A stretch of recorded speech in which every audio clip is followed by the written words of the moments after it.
அதாவது மூளைக்கு 2 கனெக்ஷன் இருக்குது.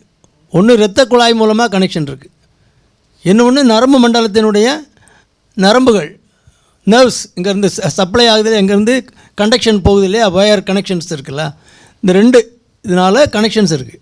இந்த 2ல் எது டிஃபெக்ட் வந்தாலும் தலை சுற்று வரலாம்.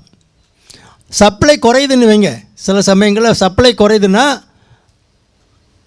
அப்போது சப்ளை கிடைக்கலன்னா மூளையினுடைய ஃபங்க்ஷன் பாதிக்கப்படும், தலை சுற்று வரும். அது பேர் டிரான்சியன்ட் இஸ்கெமிக் அட்டாக். டிரான்சியண்ட்டாக நீங்கள் சொல்கிறீங்களா, கழுத்து எலும்புனால் வருதுன்னா அந்த கழுத்து எலும்புக்குள்ளோடு தான் வெர்டிபிரல் ஆர்ட்ரி போகுது, மேலே சப்ளை பண்ணுது வெர்டிபிரல் ஆர்ட்ரி. அது போய் இந்த கரோட்டிட் ஆர்ட்ரி இங்கேருந்து போகுது, 2 சைடும் மூளைக்கு பிரதான இரத்த குழாய் இது. அது ஒரு சர்க்கிள் ஆஃப் வில்லிஸ்ன்னு சொல்லி அதுவும் கனெக்ட் ஆகி அப்படி ஒரு நெட்வொர்க் ஃபார்ம் பண்ணி அங்கேருந்து சப்ளை பண்ணுது. இந்த சப்ளை சர்வைக்கல் கார்டு மூலமாக சப்ளை ஆகுது. சர்வைக்கல் என்ன கழுத்தினுடைய எலும்பு பகுதி இருக்கு இல்லையா, அந்த துவாரத்து வழியாக போகிறது. கழுத்து எலும்பில் உள்ள சில மாற்றங்கள்னால அந்த வெர்டிபிரல் ஆர்ட்ரியில் பிளாக் வந்ததுன்னா, நீங்கள் இப்படி இப்படி கழுத்தை சரிச்சிங்கன்னா அது மாட்டிக்கிடும், சப்ளை குறையும், அப்போ மயக்கம் போட்டு விழுந்துருவாங்க. நேராக படுக்கும்போது சப்ளை ரிசீவ் ஆயிரும், உடனே முடிச்சிடுவாங்க.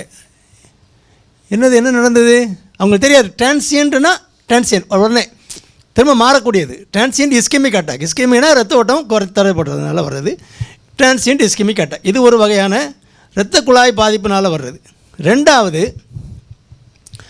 நம்ம நேராக இருக்கமா படுத்திருக்கமா தலையில் நிற்கிறோமாங்கிறத உணர்த்தக்கூடிய கருவி வந்து வெஸ்டிபுலர் அப்பரேட்டஸ். அது எங்கே இருக்குது? மிடில் இயரில் இருக்குது. நம்ம காது வெளிப்பாகத்துலேருந்து அந்த டிம்பானிக் மெம்பரேன் செவிப்பறை இருக்கு, அது தாண்டினதும் உள்ளுக்குள்ளே 3 கண்டக்ஷன் சிஸ்டம் இருக்குது. 3 குருத்தெலும்புகள் ஒன்றோடு கனெக்ட் ஆகி அதை வந்து ஒரு எண்டோ லிம்ஃப்னிட்டு ஒரு சொல்யூஷன் இருக்கும். அது வந்து அதில் சின்ன சின்ன மயிர் கால்கள் மாதிரி இருக்கும். அதெல்லாம் அது ஒரு லெவல் கரெக்டாக மெயின்டைன் பண்ணி இருந்தால் தான் நீங்கள் நேராக நிற்கிறீங்களா அவங்களை உணர்த்தக்கூடிய கருவி. அது வெஸ்டிபுலர் அப்பரேட்டஸ். அது பிரெயினுக்கு உணர்த்தக்கூடிய கருவி அங்கேருந்து போகுது. வெஸ்டிபுலர்.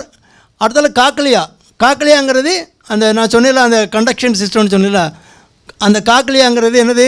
கண்டக்ஷன். நீங்கள் பேசுகிறீங்க, அது கண்டக்ட் பண்ணி பிரெயினுக்கு கொண்டு போகணும். வெஸ்டிபுலோ காக்லியார் நர்வ், அது பேரே. வெஸ்டிபுலர் நர்வ் கிடையாது, வெஸ்டிபுலோ காக்லியார் நர்வுங்க தான் காதில் இருந்து போகக்கூடிய நரம்புக்கு பேர். அப்போது அந்த மிடில் இயரில் ஏதாவது ப்ராப்ளம் வந்துன்னா, அந்த அந்த நீர் லெவலில் ஏதோ மாறிச்சுனாலோ அல்லது ஏதோ சம் ப்ராப்ளம் மிடில் இயரில் வந்துன்னா என்னாகும்? பிரெயினுக்கு உணர்த்தக்கூடிய தன்மை போயிடும். நீங்கள் நேராக நிற்கிறீங்களா, அப்போது அந்த உணர்த்தக்கூடிய தன்மை போகும்போது அதில் மாறுபாடு வரும்போது ஆட்டோமேட்டிக்காக நீங்கள் நேராக நிற்கிறீங்களா சரிஞ்சு நிற்கிறீங்களான்னு தெரியாது, பிரெயின் திணறிடும், அப்போ தலை சுற்று வரும். 2லேயும் வரலாம். காது வர்றது பொதுவாக மெனியஸ் சிண்ட்ரோம்னு சொல்லுவோம். காது கேட்குற தன்மையும் பாதிக்கப்படும், அடிக்கடி தலை சுற்றும் வரும். அப்போ இந்த நரம்பு ஓரளவு பாதிக்கப்பட்டால் என்ன வருது? இந்த 2ம் வரும், தலை சுற்றும் வரும், காது பாதிக்கக்கூடிய தன்மையும் வரும். அது மெனியஸ் சிண்ட்ரோம். அதில் வரும்போது காது பாதிக்கக்கூடிய தன்மை அதிகமாகிட்டே போகும்போது, காது முழுசாக கேட்காம போகும்போது அந்த தலை சுத்தம் நின்றுடும். அப்போ காது கேட்காது, நல்லது.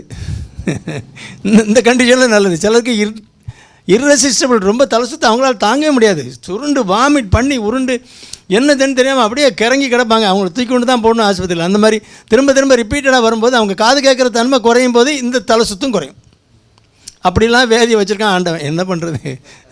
வேறு அதெல்லாம் வைத்தியம் பண்ணுறதுக்கு எங்களையும் கொண்டு வச்சுருக்கான், பார்த்துக்க வேண்டியிருக்கு.